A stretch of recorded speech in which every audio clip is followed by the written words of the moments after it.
I'm Madison, 52 years old. I live with my husband Robert, who is 59, and our college-age daughter, Abigail. I work for a life insurance company.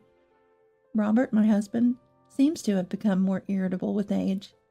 His attitude towards store clerks and his foul language while driving are especially bad. If a motorized bicycle takes too long to make a right turn, he rolls down the window and yells, "Turn already!" blasting the horn. If the cashier at the supermarket forgets to include a fork with our deli purchase, he screams, "You expect me to eat this with my hands?" It's become quite a spectacle. Because of his constant yelling, our daughter doesn't want to go out with him anymore. "I don't want to go out with Dad anymore," she concluded. When Abigail started avoiding him, he got angry at me. "Why is Abigail acting like this towards me? Is she suddenly in her rebellious phase? It must be your fault for how you raised her." When I tried to speak up for our daughter, "It's because you yell at strangers over trivial things that she's avoiding you," he only got angrier. "Who's in the wrong here? It's them, obviously." Making things worse. Who's really in their rebellious phase? Or is this his terrible twos, just 50 years late? It's just unbearable. When I asked him, "Do you ever think that none of these are worth getting angry over? And that you're just ruining the mood?" I asked. "It's ridiculous to think that makes the mood bad. That's something Abigail needs to fix," he replied. I'm starting to feel like I can't keep up. But it seems he's not amused by my attempts to smooth things over anymore, as he starts lashing out at both me and our daughter. If we run out of toothpaste, he'll throw a tissue box, or if his dress shirt isn't ready in the morning, he'll throw an orange. At this point, it's just too much. Mom and I have become his targets for venting.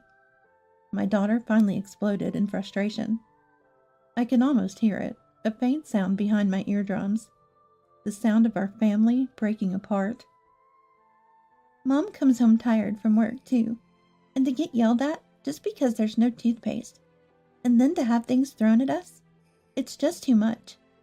It's not about whether an orange or tissues can hurt us. It's not the point. Why can't he prepare his own things?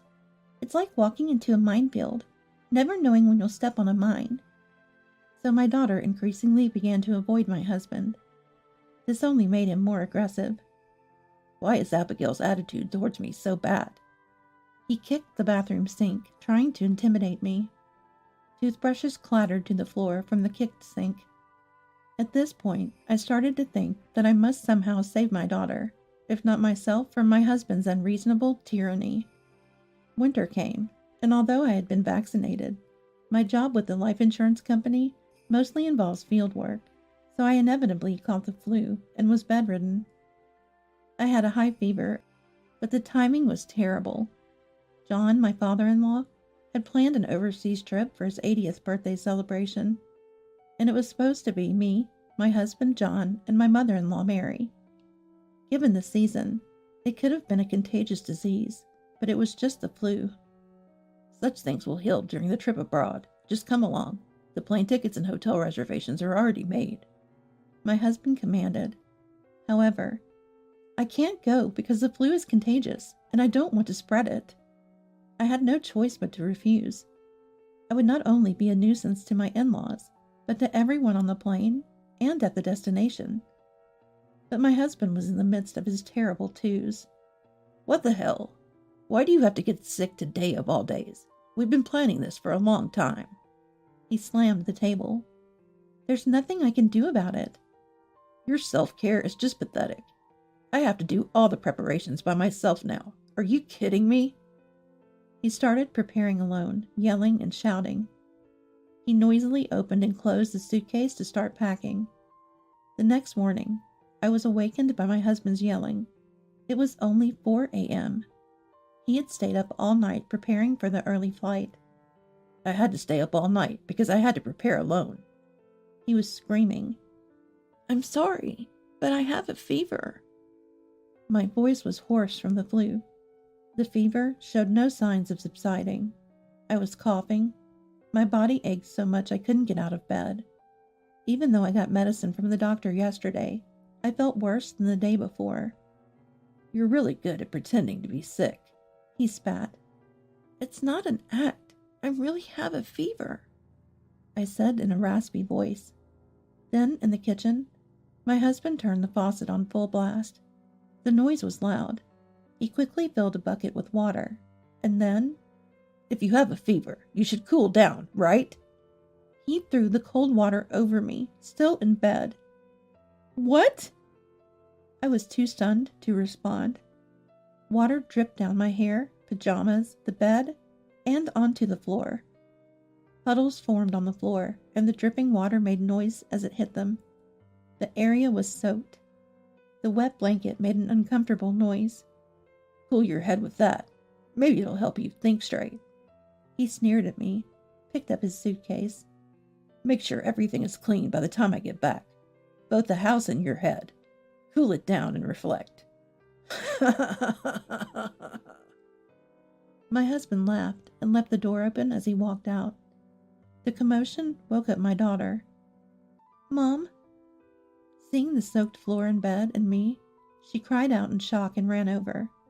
What is this? She quickly brought a towel and started wiping me and the floor. Shivering from the fever, the cold and the shock of the water, my teeth chattered.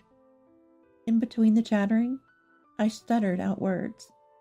He said we had planned this for a long time.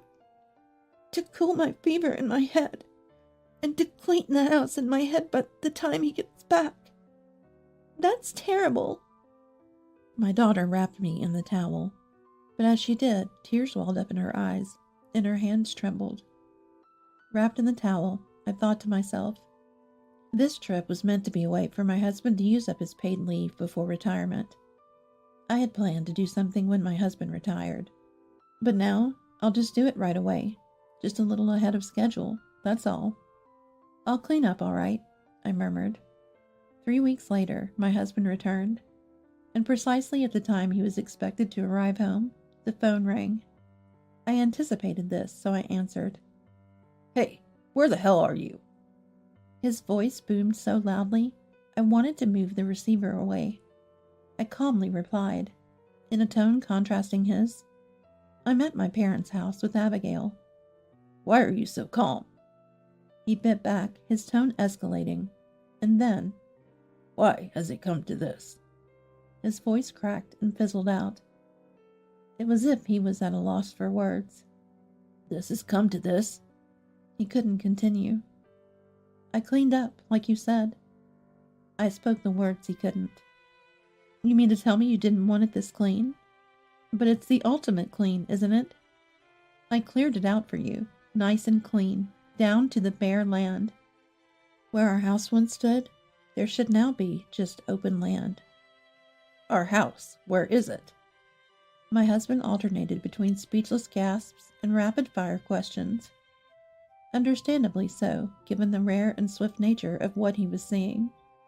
I explained.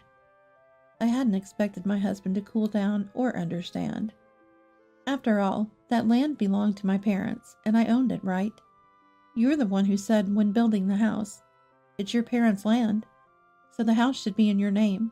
So, I decided to demolish it. It's going to be a parking lot now. That kind of reasoning? Before he could finish his thought of, that doesn't make sense. Well, Abigail and I are at my parents', so let's talk there, I said and hung up. My husband arrived, dragging his suitcase. He naturally had to bring it, as there was nowhere else to put his luggage. Given the situation, the in-laws also came along.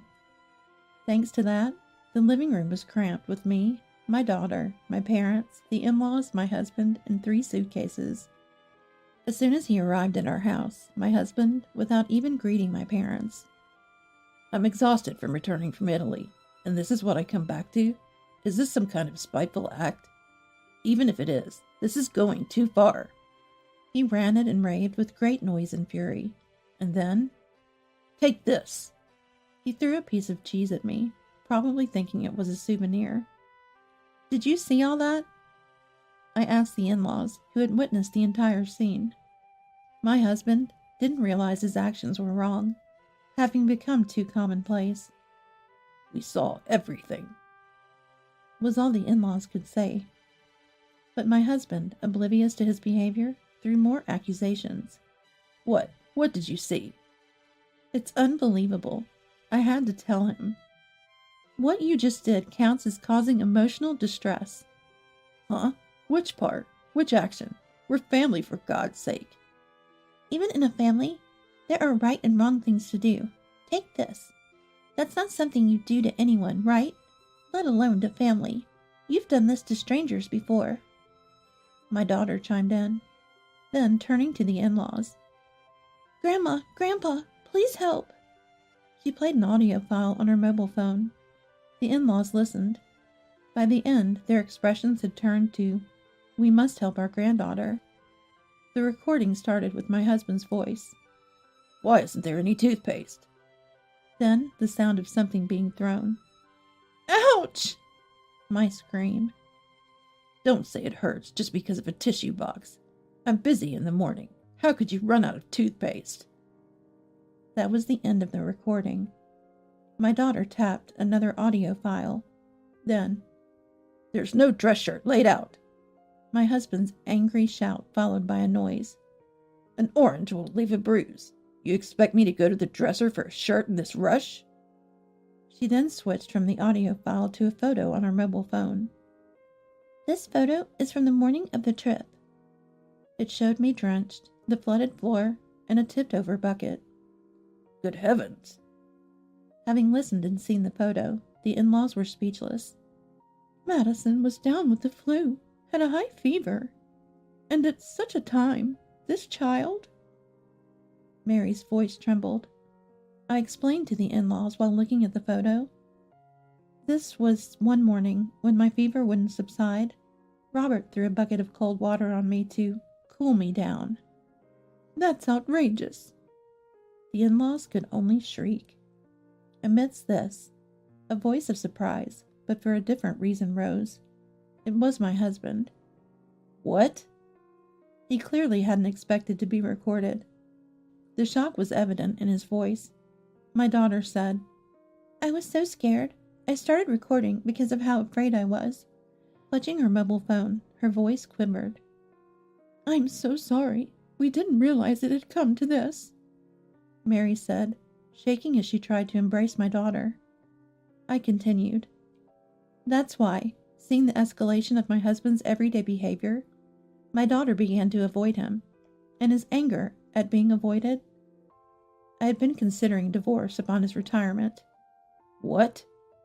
My husband's face showed shock. Divorce? He clearly hadn't anticipated this.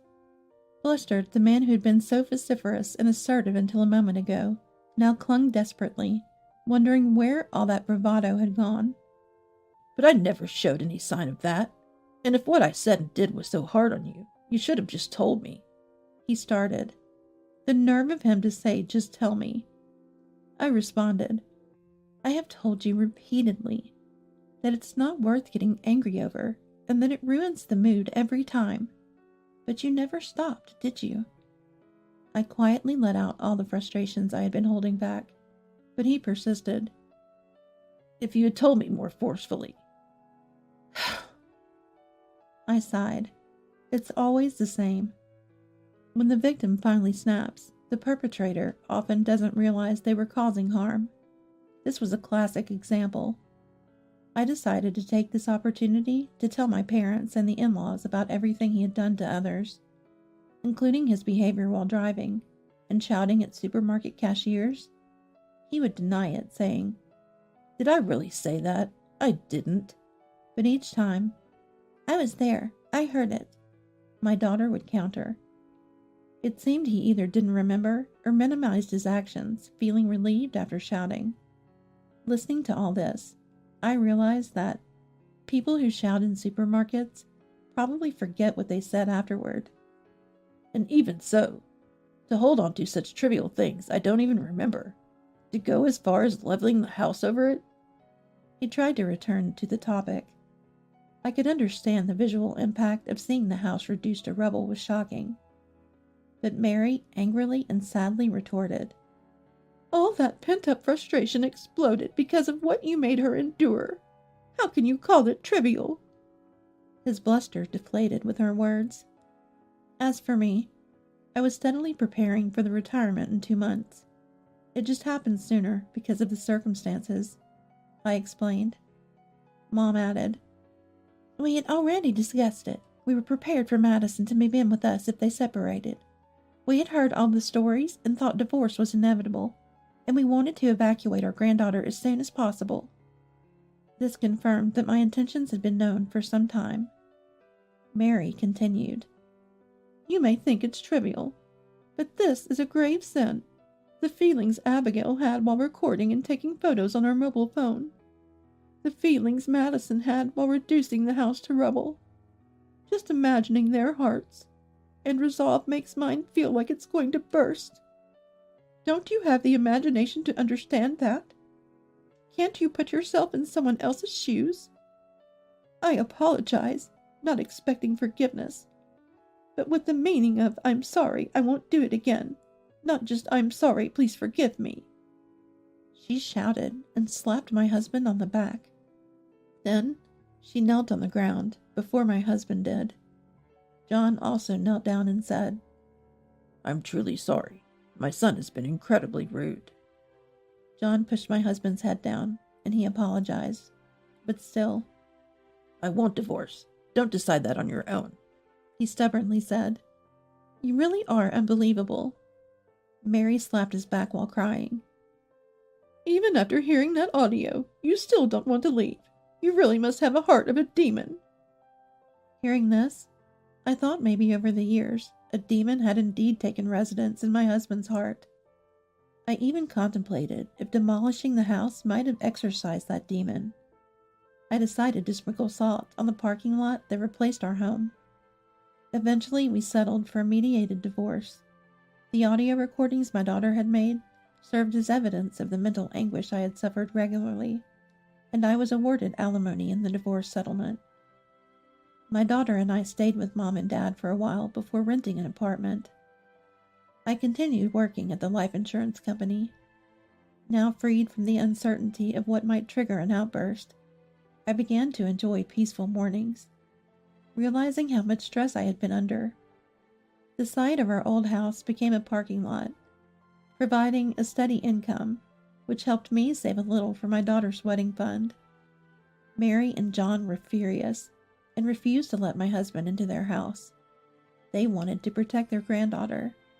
Mary and John told him, "Don't come near our granddaughter. Leave this town." So he moved away. I wasn't concerned about his financial woes following his retirement and losing the alimony. Years later, my daughter got married. Mary, John, and both sets of grandparents attended the wedding. Thanks to everyone's protection, I was able to have this wedding. My daughter looked so happy, surrounded by Mary, John, my parents, and me. I framed a photo of the 6 of us from the wedding and displayed it proudly.